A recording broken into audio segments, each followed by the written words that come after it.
Hey there folks, in today's video I'm going to show you how to replace the map light bulbs on your Chevy Equinox at the front of the vehicle here.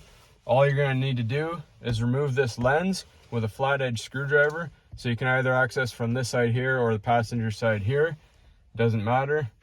Stick the screwdriver in, pop it open nice and gentle, make sure you don't pry too hard and ruin your plastic, and then you just follow the edge along, pop it off.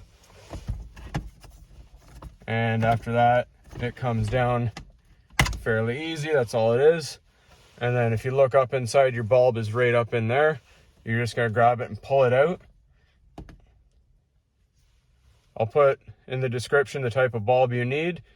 And then when you're done, all you take is your new bulb, put it back in the same way you took the old one out, test it out, make sure they both work before you put your lid back on.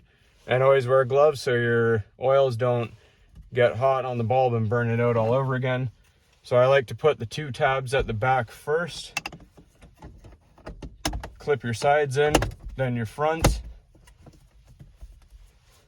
And again, test it. That's all there is to it, folks. Hopefully you found this helpful. And as always, please like and subscribe.